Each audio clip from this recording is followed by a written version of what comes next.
Hello and welcome back. This is video number 8 and we're going to talk about alt tags.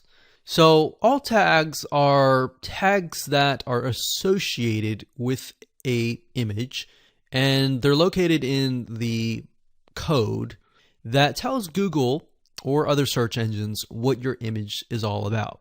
So like we talked about in the previous video, Google and other search engines will look at your file name, but they'll also look at your alt tag. So it looks at a variety of variables, and that's why we have the checklist here to make sure that they all add up. So very similarly to the file name, the alt tag is a keyword that will be found in the source code. Now, to give you a better idea, what I'm going to do here is use a very similar example that we used in the previous video with the chicken noodle soup. So what I like to do is to reverse engineer it, is simply go to Google, type in the keyword that you want, find the image, which we clicked on that, and then we landed here. And then remember, we right-clicked and we opened the image in a new tab. The reason why I do this for this specific task is to get an idea of what the file name is. So what I want to do is simply copy that. Now, if you're using WordPress, which this lady here is definitely using WordPress, WordPress can sometimes take your image and then, of course, create many different sizes and formats so that depending on the device that you're using, it will show that image. So that shows Google that they are indeed different platform friendly, meaning different mobile phones, different computers, different operating systems, different computer monitor sizes. So we can see that here. What we want to do is we want to right click and then click on view page source. Now, I just want to prepare you and say, don't be scared. You're going to see a lot of code that may look unfamiliar to you, but don't freak out, okay? It's actually a lot simpler as it looks. I'm just showing this to you so that you have a better idea of how it works and why it works, right? So we're going to click on view page source and we're going to get this.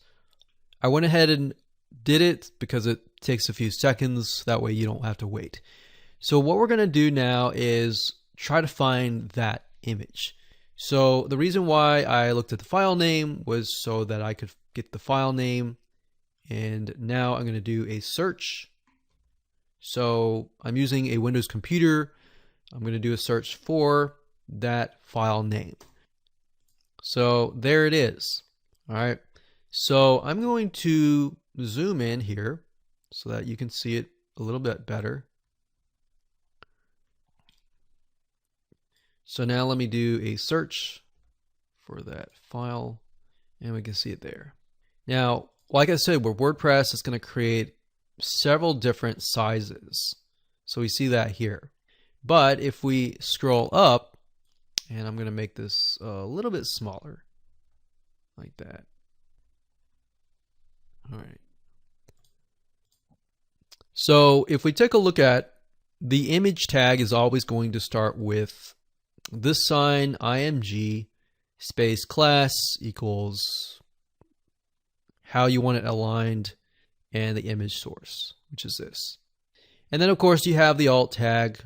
So this is telling Google, okay, how big it is, you know, how it's aligned in the content and the content that surrounds it. So in other words, when Google comes to your site, they're not really looking at your site, they're really looking at the code. So this is what they're looking at. Now we see alt equals easy 30-minute homemade chicken noodle soup. Stash, classic, comforting, and tastes just like grandma made, but way easier and faster. This soup is amazing and it'll be your new favorite recipe. Now, what's funny about this is they are using the keyword inside it, but it's really a description. So in hindsight 2020, this looks like more natural. It doesn't look keyword stuffy or like they're trying to game the system. It's simply something that somebody would write right off the bat.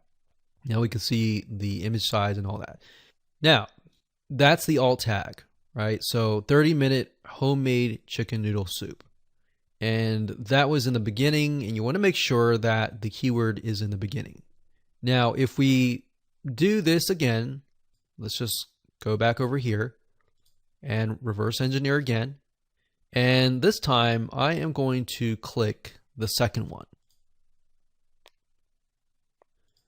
So we'll click visit. I'm going to keep an eye on that image.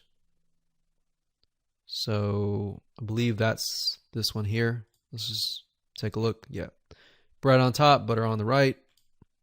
There we go. So that's the image that we're dealing with. And of course, I'm going to right click, open image in new tab to kind of get an idea of what we're dealing with. Now, obviously this one's long, but it says 30-minute chicken noodle soup. So remember how we talked about when you're naming your files that if you have a space to make sure that you use hyphens, they did that. 30-minute chicken noodle soup. And of course, they put a bunch of information that just tells Google what it is, like the size and all that.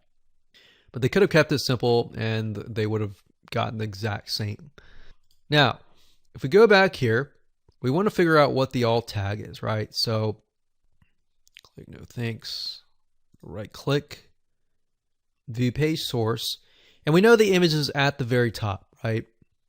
So what I'm going to do, since it's so long, I'm just going to copy the first part of it, close this down, and let's take a look. So we can see that this is here. Now this is part of the metadata. So let's scroll down further.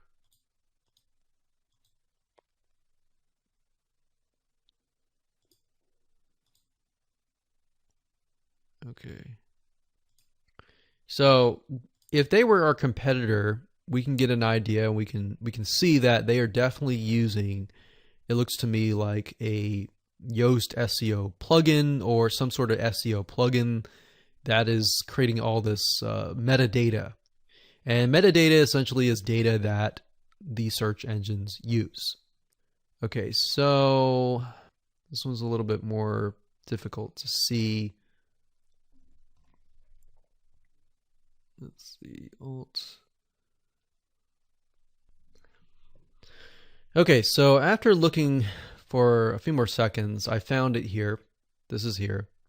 So if you're thinking, well, this looks too complicated, just try another image. All right, go to a different image, get an idea.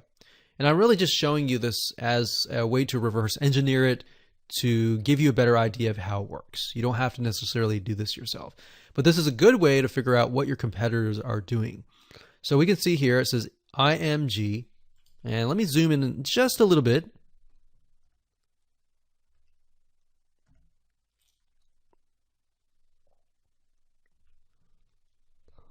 And we can see IMG SRC. SRC means source. The image source equals this. This is the file name. And then the alt equals 30-minute chicken noodle soup. And that's what we typed in, 30-minute chicken soup recipe. So it's not exact, but it's very, very similar. And that's why all these different variables that are surrounding the image, like the recipe and all that, those actually will help you rank on many, many different keywords versus just one. So I'm very sure that this specific site is ranked on not just one, but many, 10, 20, 30 different keywords that are related. So that's why alt tags are so important. So you can see here, the file names here, the alt tags here, and that those two work hand in hand. Now, depending on what platform you're using, if you're using HTML, you're going to have to edit the alt tag yourself. But if you're using something like WordPress, it's very easy. As long as you're using something like Yoast, all you have to do is click on the image, and with Yoast, it'll give you the image details like this, and it'll say alternate text. So alternative text is what alt tag means, and you enter that here. So this, in this case, will be the 30-minute chicken noodle soup. And of course, you can put dash if you want to. Now, bear in mind that not only is this going to be search engine friendly, but it's also going to be handicapped friendly as well. So folks who are maybe blind and they are using special software to allow them to hear what is going on the website, if you have an alt tag or alt text, it'll tell them what the image is going to look like. So you could be more descriptive, essentially. So hopefully that gives you a better idea on why the alt tag is important and how to edit within your site.